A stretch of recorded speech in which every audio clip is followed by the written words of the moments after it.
Pada hari yang mulia ini, hayatilah khutbah yang bertajuk Biarkan Luncai Terjun dengan Labu-labunya. Hadirin Jumaat yang dirahmati Allah. Dunia Islam sentiasa diseludupi oleh ajaran-ajaran sesat dan bertentangan dengan akidah Islam Ahli Sunnah wal Jamaah. Ajaran-ajaran tersebut ada yang telah lama bertapak dalam kalangan umat Islam di negara ini. Antara lain seperti Al-Arqam atau Rufaqa, Syiah, Ahmadiyah Qadiani, Milah Ibrahim, ajaran ilmu syahadah, zikir nafas, Islam Jamaah, Hizbut Tahrir dan lain-lain. Sebahagian daripada ajaran-ajaran tersebut ada telah difatwakan kesesatannya oleh Majlis Agama Islam Selangor atau Majlis Agama Islam di negeri-negeri lain. Malangnya segelintir orang awam masih tegar dengan pegangan sesat mereka secara sembunyi-sembunyi atau menyamar dalam jubah dan jenama yang lain. Di samping ajaran-ajaran tersebut, masih ada ajaran-ajaran sesat yang lain yang telah dapat dihidu oleh penguasa agama Islam di negeri-negeri. Contohnya ajaran Kahar bin Ahmad, Tarikat Naqsyabandiyah Kadirun Yahya, Aurat Islamiyah, Aurat Ismailiyah, ajaran ilmu hakikat Hasan bin Junid, Tarikat Samaniyah Ibrahim Bonjol, pemikiran liberalisme dan pluralisme agama, pembedahan batin dan lain-lain dalam senarai yang panjang. Hadirin sekalian, selalunya ajaran-ajaran sesat ini dikembangkan di bawah nama yang muluk-muluk seperti ilmu kebatinan, tentera Imam Mahdi, pemuda Al-Kahfi, pemuda Bani Tamim dan lain-lain. Umat Islam boleh mengenal simptom-simptom awal ajaran yang meragukan ini. Antara ciri-ciri ajaran sesat di Malaysia yang dinilai dari sudut kesesatan akidah, syariah dan akhlak mereka adalah seperti berikut. Yang pertama, menolak atau menokok tambah. Mereka menokok tambah perkataan Saidina Ali sebagai Amirul Mukminin yang hak dalam kalimah syahadah. Yang kedua, menolak kalimah syahadah. Yang ketiga, solat boleh dilakukan hanya dengan niat sahaja. Yang keempat, sembahyang 5 waktu adalah tidak wajib, memadai dengan membuat kebaikan dan menjauhi kemungkaran.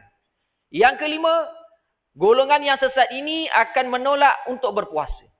Yang keenam, ada yang berpegang bahawa orang Islam tidak perlu mengerjakan ibadah haji di Mekah. Ianya boleh dilakukan di mana-mana sahaja. Pergi ke Mekah hanya untuk melihat kesan sejarah Rasulullah sallallahu alaihi wasallam sahaja. Yang ketujuh, menghina pribadi dan kedudukan Rasulullah sallallahu alaihi wasallam. Yang ke-8, menolak ijma' ulama dan qiyas. Yang ke-9, memahami Al-Quran mengikut tafsiran sendiri. Yang ke-10, tidak mempercayai hadis dan menganggap hadis hanya rekaan manusia yang dibuat selepas Nabi sallallahu alaihi wasallam wafat. Yang ke-11, mendakwa ketua mereka sering berjumpa dan berkomunikasi dengan Allah, Nabi Muhammad sallallahu alaihi wasallam dan malaikat. Yang ke-12, menganggap orang lain selain dari pengikut kumpulan mereka adalah musyrikun ataupun kafirun, ahli bid'ah dan pengikut hawa nafsu. Yang ke-13, selalunya orang yang menyebarkan ajaran-ajaran sesat ini dan pengikutnya adalah terdiri dari orang yang langsung tiada asas pengetahuan agama. Sebahagian dari mereka hanyalah guru silat, bomoh, perawat-perawat yang mendakwa sebagai rawatan Islam, juru motivasi yang mengadukkan perisa Islam dalam ceramah-ceramah mereka. Hadirin yang dirahmati Allah Subhanahu wa taala. Apakah faktor-faktor yang mendorong pengembangan ajaran-ajaran sesat ini? Sebahagiannya jawapannya adalah seperti berikut. Yang pertama, ingin mendapat perhatian. Sifat ingin mendapat nama, perhatian mendorong seseorang melakukan perbuatan yang aneh-aneh dan sembrono asalkan menjadi terkenal dan dapat ramai pengikut, followers. Nabi SAW mengingatkan betapa bahayanya orang yang berperangai seperti itu. Ka'ab bin Malik radhiyallahu anhu bahawa Rasulullah SAW bersabda, "Ma zi'bani ja'i'ani ursila fi ghanamin bi afsada laha min hirsil mar'i 'alal mali wasyarafi lidini." Yang bermaksud tiadalah 2 ekor serigala lapar yang memusnahkan sekumpulan kambing itu lebih berbahaya kepada agama jika dibandingkan dengan orang yang selalu rakus kepada harta dunia dan cinta kepada kemasyhuran. Riwayat At-Tirmizi. Yang kedua, mendapat tajaan dari tangan-tangan tersembunyi, sama ada dari luar atau dalam. Yang ketiga, tidak mengambil ilmu dari sumber yang sah atau berautoriti.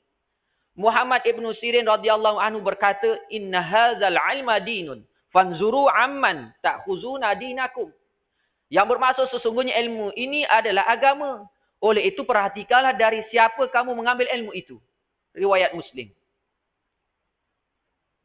Yang keempat, mengidap penyakit mental atau kecelaruan fikiran. Dalam hal ini Allah Subhanahu wa taala mengingatkan melalui firman-Nya dalam surah At-Taubah ayat 125. A'udzubillahi minasyaitonir rajim. Wa ammal ladzina fi qulubihim maradun fazadathum rijsan ila rijsihim wa matu wa hum kafirun. Yang bermaksud, adapun orang yang di dalam hati mereka ada penyakit, maka dengan surah itu bertambah kekafiran mereka di samping kekafiran yang telah ada dan mereka mati dalam keadaan kafir. Yang kelima, menyendiri dan tidak bergaul dengan jemaah surau, masjid dan masyarakat. Orang yang seperti ini sangat mudah terpedaya dengan anasir-anasir yang menyeleweng. Ingatlah pesanan Nabi SAW dalam hadis riwayat Muaz bin Jabal.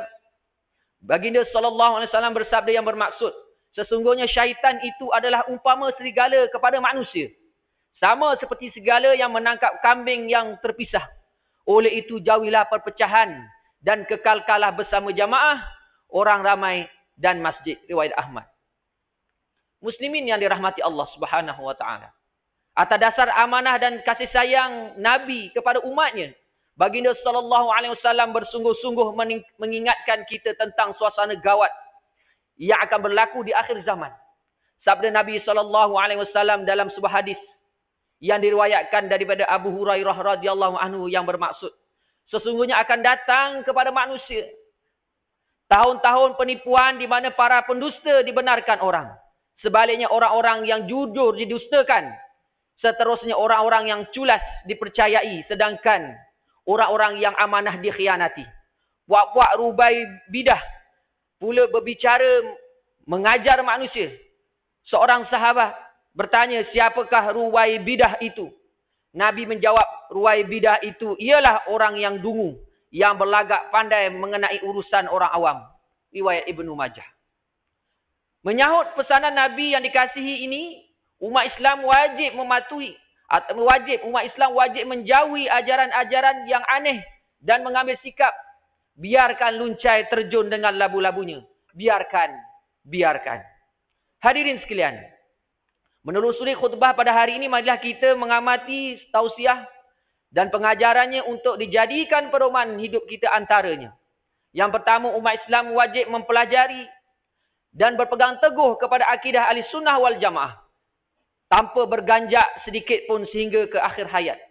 Yang kedua, umat Islam hendaklah memilih guru yang murabbi dan bertauliah dalam mempelajari ilmu-ilmu agama supaya terhindar daripada virus penyesat mereka yang tidak bertanggungjawab dan tidak berautoriti. Yang ketiga, umat Islam hendaklah memilih guru yang benar-benar memahami bidang yang diajari supaya terhindar daripada pembohongan dan pemalsuan. Yang keempat, umat Islam jangan terlalu gairah mencari populariti demi meraih ganjaran dunia dengan menyemburkan racun kekesesatan dan bertopengkan agama. A'udzubillahi minasyaitonirrajim. Wa aminu bima anzaltu musaddiqan lima ma'akum. Wa la takunu awwala kafirin bih.